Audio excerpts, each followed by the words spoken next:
Here is what I wrote as the introduction to today's sermon. We often spend time striving for the best and recoiling from the worst.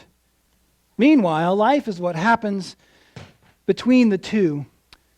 Come explore what it means to abide in this sacred middle. Sounds so dramatic, doesn't it? The truth is, the sacred middle sounds really great.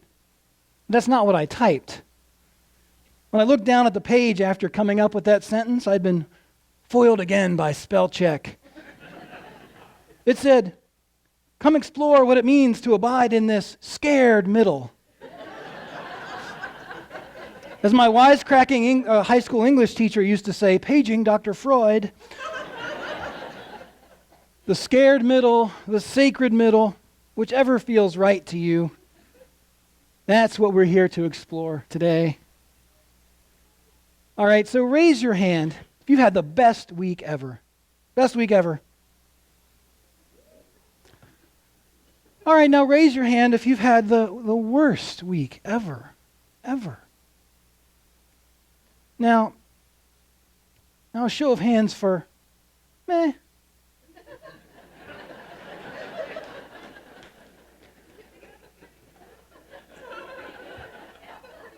I want to talk to you about this meh.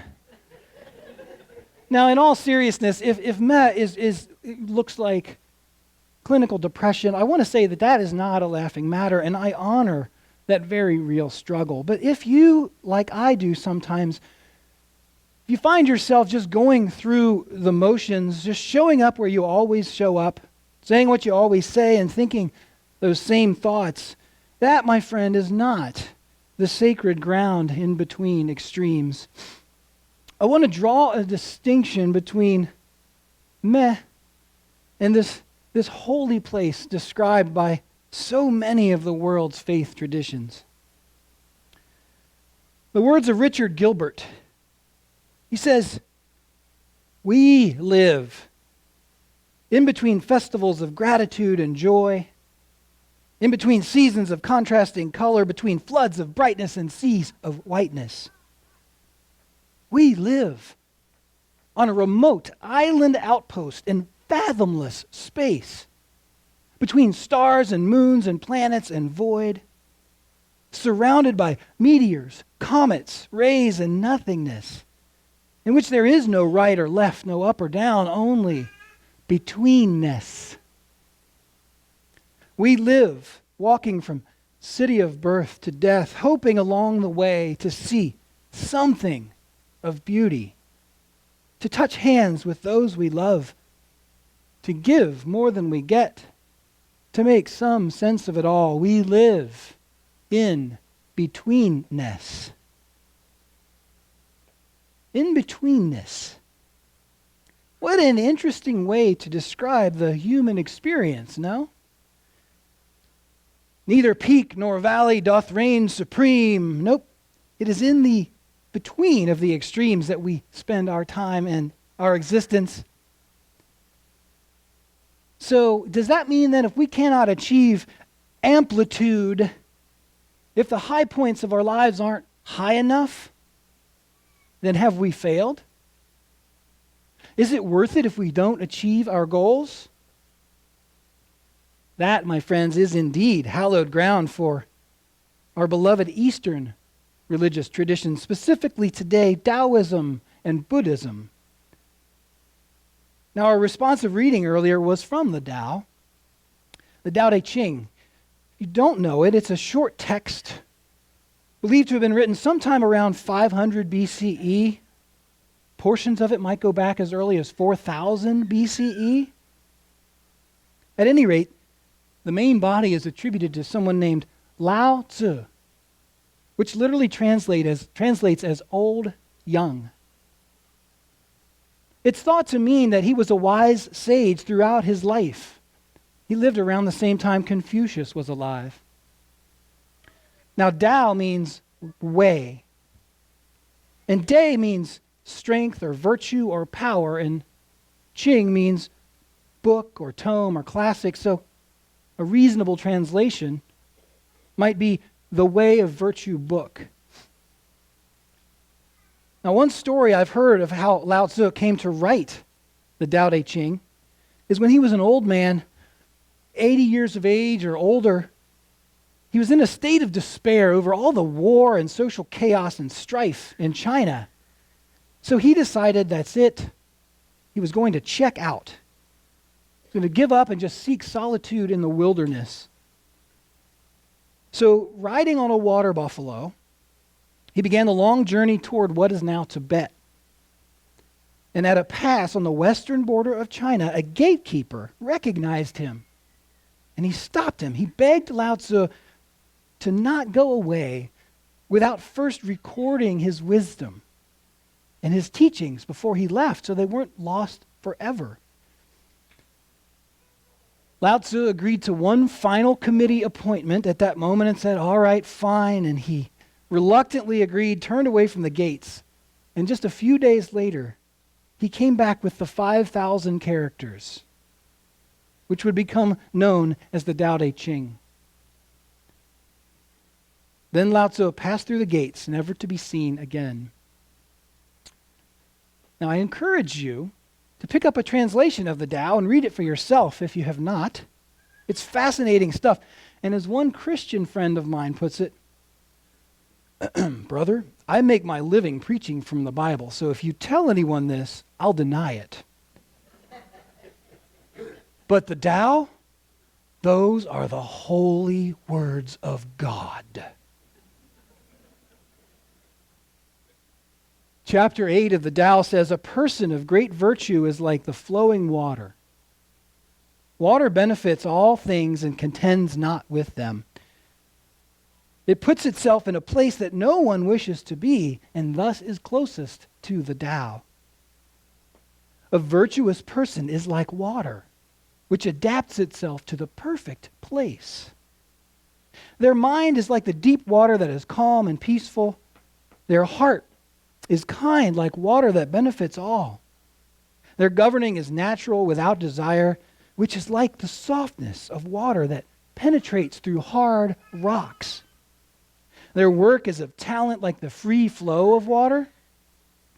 Their movement is of right timing, like water that flows smoothly. A virtuous person never forces their way and hence will not make faults. I'd like to show you something. That's the Grand Canyon and what we call the Colorado River.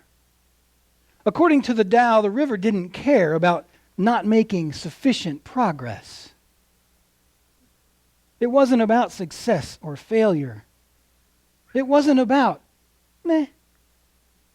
The river was simply itself, and by being its true self, the softest of all substances prevailed over solid rock. The water is constant and always seeks the sacred in-between places.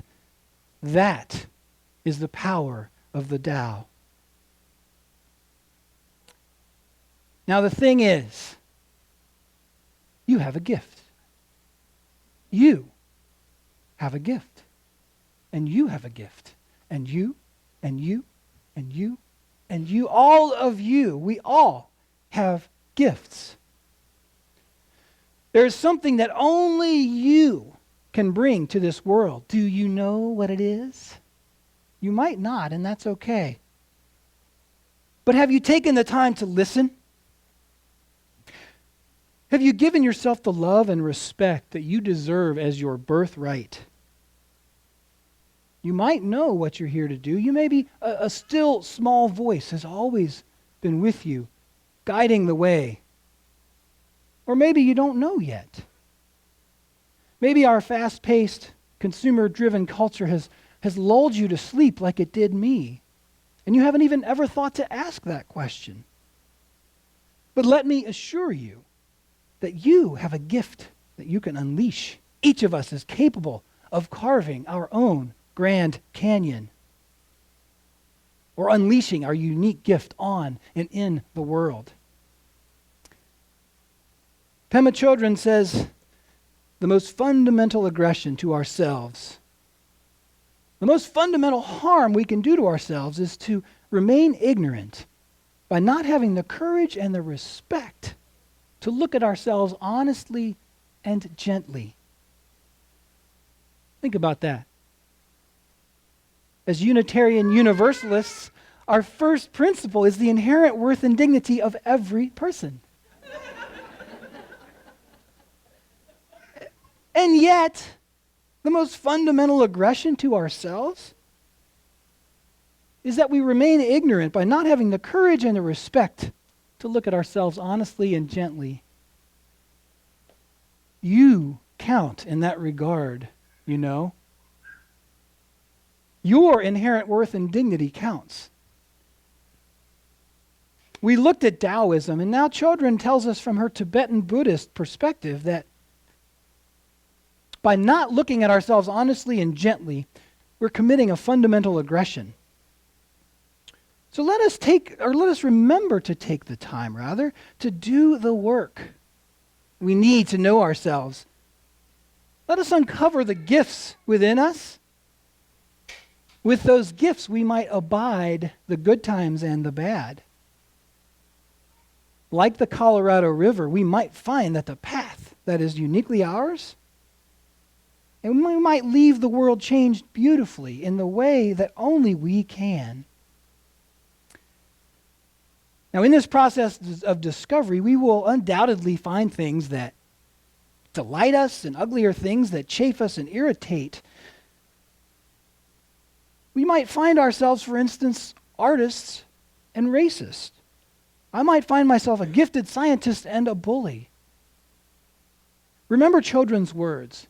Have the courage and respect to look at ourselves honestly and gently. This is how we abide. In our Faith Forward spiritual practice class each Sunday, we've been doing some of this work, and I have to tell you, it's not always easy or pleasant, this examining. Though I don't always like what I find when I do this work, I often find a sense of relief in discovering some area of discomfort in myself and then exploring a little bit and asking, why does this make me so uncomfortable? Lastly, may we remember to enjoy the ride as we carve our Grand Canyon, or at least to appreciate it. The world might indeed seem tumultuous or scary or out of control, and yes, it is all of those things. It has always been. The Tao tells us that it will always be. In addition to being scary and control, though, it is also eternally full of beauty and delight. So occupying the sacred middle, the in-between, means that we are surrounded by both good and bad. It's only when we lose focus and get swept up in one extreme or the other that we become imbalanced and off track.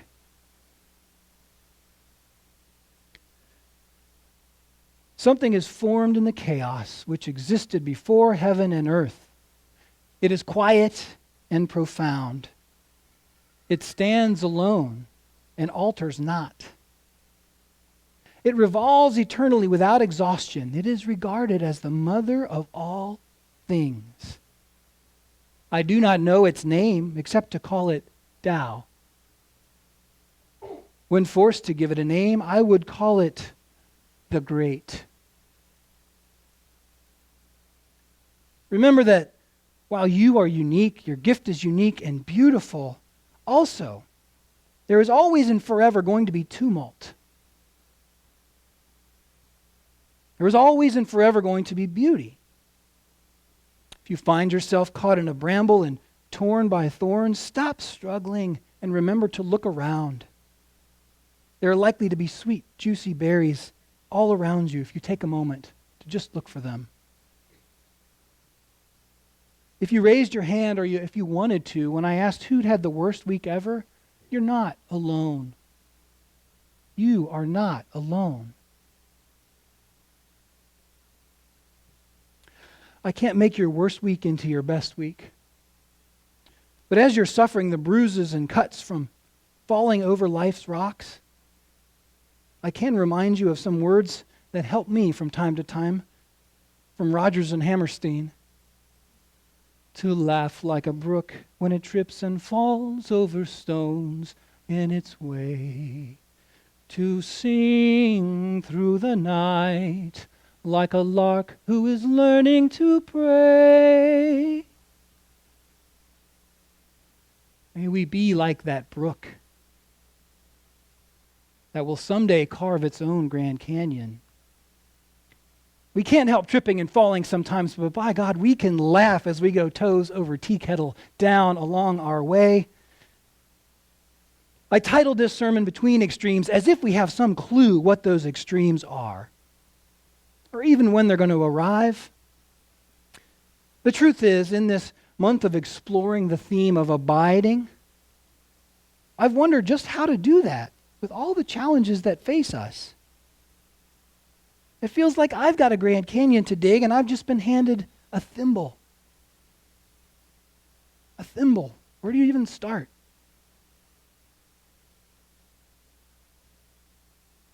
To abide. One more quote from Lao Tzu, because I just couldn't resist. He says, "Those who don't know talk."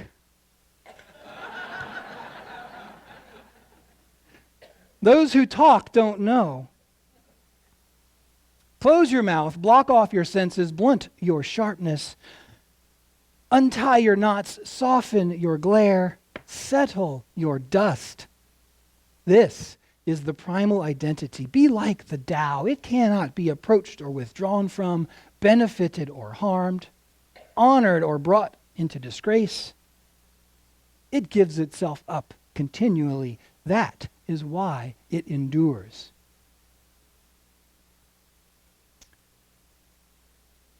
I'll leave you with one caveat, one little thorny problem I couldn't resolve. It's our sixth principle, which is the goal of world community with peace, liberty, and justice for all.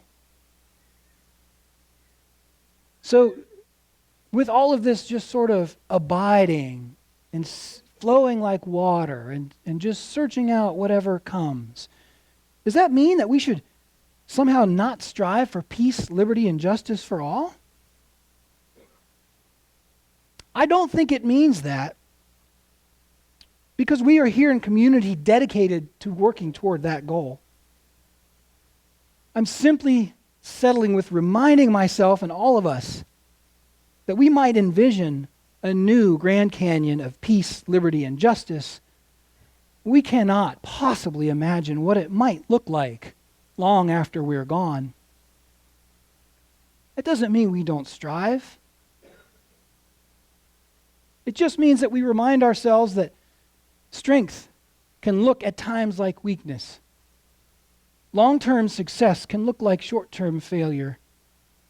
It means that we abide here in this place, in this beloved community. May this work and may this life be as a dance. Amin, Ashe, and blessed be.